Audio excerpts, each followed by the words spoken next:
दोस्तों, अगर बुलंदी पर पहुंचना है और मिडिल क्लास ट्रैप से बाहर निकलना है तो याद रखना, पर्सनल जीवन की दिक्कतों और परेशानियों को अपना फ्यूचर बनाने के रास्ते में कभी मत आने देना। और देखो, यही बात कृष्ण समझा रहे हैं अर्जुन को कुरुक्षेत्र में कि करोड़ों लोग और कई देशों के राजा आज युद्ध भूमि कुरुक्षेत्र में इकट्ठा हुए हैं तुम्हारा साथ देने को, इस विश्वास से कि अर्जुन धर्म के लिए लड़ेगा और उस घमंडी दुर्योधन को उसकी की गई गलतियों की सजा मिलेगी। और तभी अर्जुन के पर्सनल इमोशंस जाग जाते हैं कि मैं कैसे अपने गुरु द्रोणाचार्य पर हथियार उठाऊंगा, कैसे पितामह भीष्म पर तीर चलाऊंगा और कैसे अपने ही भाइयों को मौत दूंगा। एक सेंस ऑफ अटैचमेंट अचानक उन सब के साथ जाग जाता है अर्जुन का। अब अर्जुन को एक पर्सनल फीलिंग आ रही है that I should not fight this war, I will have to go back. अपने भाइयों गुरुजनों को मारकर राज मिला भी तो क्या। अर्जुन के हाथ से उसका गांडीव धनुष गिर जाता है। 18 अध्याय, आई रिपीट 18 चैप्टर्स कृष्ण भगवान को यह समझाने में लग जाते हैं कि तुम्हारे पर्सनल इमोशंस को अपनी जिम्मेदारियों को निभाने के रास्ते में मत आने दो। तुम पर्सनली क्या सोचते हो इसकी कोई जगह इस कर्मभूमि में नहीं है।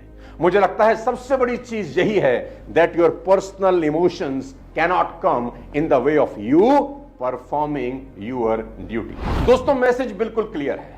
पर्सनली आपकी जिंदगी में कई दिक्कतें हो सकती हैं, लेकिन उसका असर आपकी प्रोफेशनल जिंदगी यानी आपकी कर्म भूमि के ऊपर कभी नहीं पड़ना चाहिए।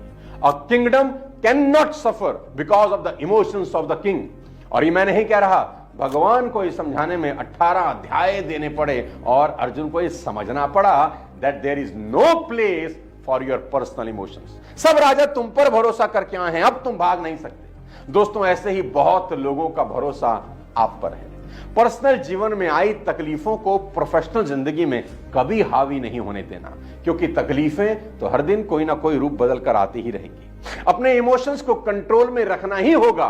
कृष्ण ने युद्ध शुरू होने से पहले अर्जुन को एक कमिटमेंट किया कि मैं इस युद्ध में तेरा सारथी बनूंगा। कृष्ण बोले, अब न मैं भाग सकता हूं और ना तुझे ही भागने दूंगा। जिस चीज की शुरुआत की है उससे अंजाम तक पहुंचना ही होगा। बेवजह इमोशनल होने की जरूरत नहीं है। यहां मुझे मेरा नाम जोकर का वो एक सीन याद आ रहा है जहां राज कपूर एक जोकर बने हैं और सर्कस में उनकी मां पहली बार उनका शो देखने आती है। जोकर बने राज कपूर जाल के ऊपर रस्सी से लटक कर करतब दिखा रहे हैं। बेटे को ऊंचाई से रस्सी से लटकते देख उनकी मां को घबराहट होती है और वो दम तोड़ देती है, उनकी मौत हो जाती है। राज कपूर को यह जानकारी दी जाती है कि आपकी मां नहीं रही, पर तुमको परफॉर्म करना है, अगला सोलो सीन तुम्हारा ही है। यहां धर्मेंद्र जो कि उस सर्कस के मालिक हैं, जोकर बने राज कपूर से कहते हैं, Raju the show must go on. और जोकर बने राज कपूर ये जानते हुए कि मां का मृत शरीर वहीं पड़ा है, स्टेज पर हंसते हंसते अपनी परफॉर्मेंस देते हैं।